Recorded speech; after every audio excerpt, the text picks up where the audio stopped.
کہ عقیدے میں علم غیب ہو، اس کے پیچھے نماز ہوتی ہے۔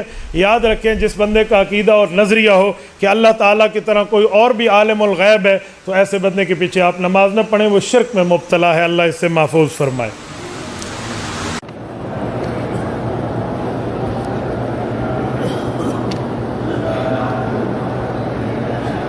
ایک مسجد میں تبلیغ کا کام تو خیر ہوتا ہے، لیکن امام وہاں کا بدعتی ہے۔ میرے بھائی یاد رکھو کہ بدعتی کے پیچھے نماز نہیں ہوتی،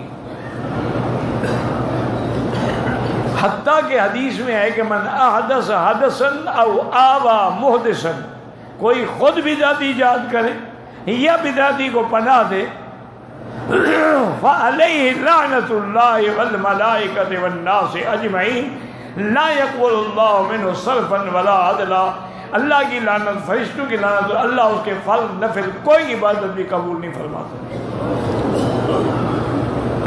اسی طرح ایک حدیث مبارک میں ہے، حضور نے فرمایا کہ من وقر صاحب بدعۃ فقد اعان علی ہدم الاسلام، جس نے کسی بدعتی کی عزت کی اس نے اسلام کو گرا دیا۔ امام بنانے سے بڑی عزت کیا ہو سکتی ہے؟ اور اسی لیے ہمیشہ یاد رکھیں کہ امام بنانے کے لیے بھی شرائط ہیں کہ اعلمکم بکتاب اللہ اقرأکم بکتاب اللہ، وہ عالم بھی ہو، قاری بھی ہو، اور فاسق فاجر بھی نہ ہو۔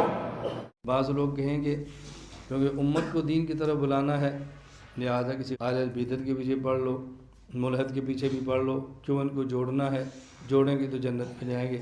یہاں دو باتیں اچھی طرح سمجھ لو۔ مفتی رشید احمد صاحب لدھیانوی رحمہ اللہ تعالیٰ کراچی والے، وہ فرمایا کرتے تھے کہ جب تم نے گناہ کیا تو تمہارا گناہ متیقن ہے، اور جس کو تم نے نیکی پہ لانا ہے اس کا نیکی پہ آنا مظنون، گمان کے درجے میں ہے۔ تو کیا گمان کے درجے میں نیکی کے لیے، گمان کے درجے میں نیکی کے لیے یقین کے درجے میں گناہ کیا جا سکتا ہے؟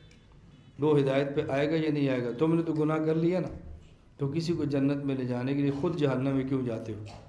حضرت فرماتے جنت میں جانا ہے لے کر جائیں، لیکن یہ نہیں کہ پہلے جہنم میں جائیں اور وہاں سے بندہ نکال کر لیں، ایسا تو نہیں ہوگا نا۔ اللہ میں بات سمجھنے کی توفیق عطا فرمائے۔ مجھے ایک مولانا صاحب نے فون کیا، جماعت میں چل رہے تھے اور لاہور میں جماعت تھی، کہا جی فلاں مسجد میں ہیں تو ہم وہاں ان کے پیچھے نماز پڑھ لیں۔ میں نے کہا ہوتی تو نہیں، پڑھنا چاہیے تو بے شک پڑھیں آپ، میں منع تو نہیں کر سکتا، لیکن ہوتی نہیں ہے۔ تو مجھے انہوں نے کہا جب وہ ان کے ساتھ نماز نہیں پڑھیں گے تو ان کو جوڑیں گے کیسے؟ میں نے کہا صرف انہی کو جوڑنا ہے یا فساق و فجار ان کو بھی جوڑنا ہے، جو گانے گاتے ہیں، جو شراب پیتے ہیں، جو تاش کھیلتے ہیں۔ اور میں نے کہا لاہور میں مستقل ایسی جگہ ہے جہاں عورتیں رنڈیاں بیٹھ کے زنا کرتی ہیں، ان کو بھی جنت میں لے کر جانا ہے۔ کہتا ہے فکر تو کرنی چاہیے۔ میں نے کہا پھر کسی شرابی سے دوستی لگاؤ، تھوڑی سی شراب پی لو تاکہ قریب ہو جائے، جب قریب ہوگا پھر اس کی شراب چھڑا دو۔ کہا یہ تو نہیں ہو سکتا۔ میں نے کہا وہ جو چکلے میں زنا کے لیے بیٹھی ہیں، پیسے کماتی ہیں، جاؤ دوستی لگاؤ، تھوڑا سا پیار محبت کرو، جب قریب آئے گی پھر دین سمجھانا۔ کہہ رہے یہ تو ہم نہیں کر سکتے۔ تو میں نے کہا بد عقیدہ کے پیچھے نماز پڑھتی ہو، دین سمجھانا ہے، اس کی وجہ کیا ہے؟ زنا، شراب اور گانا، اس کی نفرت ہمارے دل میں موجود ہے۔ ہم کسی کو دین پہ لانے کے لیے، شراب پینے کے لیے، زنا کرنے کے لیے اور گانے سننے کے لیے تیار نہیں ہیں، لیکن چونکہ بد عقیدگی کی نفرت دل میں نہیں ہے، اس لیے ہم کسی بندے کو دین پہ لانے کے لیے بد عقیدے کے پیچھے کھڑے ہو کر اپنی نمازیں خراب کرنے کے لیے تیار ہو جاتے ہیں۔ اللہ ہمیں یہ بات سمجھنے کی توفیق عطا فرمائے۔ مفتی صاحب، اہل بدعت کے پیچھے نماز پڑھنا کیسا ہے؟ نماز ہر ایک کے پیچھے جائز ہے جب تک کہ شرکیہ عقیدہ نہ ہو۔ شرکیہ کا مطلب نبی صلی اللہ علیہ وسلم کو حاضر ناظر سمجھتا ہو، مشکل کشا سمجھتا ہو، تو پھر اس کے پیچھے نماز پڑھنا جائز نہیں ہے۔ نبی کو بشر نہ سمجھتا ہو، نور سمجھتا ہو، یعنی بشریت کی فہرست سے ہی نکال دیا ہو، پھر ایسے شخص کے پیچھے نماز پڑھنا جائز نہیں ہے۔ اتنا براڈ مائنڈڈ نہ بنے کہ جو اسلام کی باؤنڈری ہے اسی کو کراس کرنا شروع کر دیں۔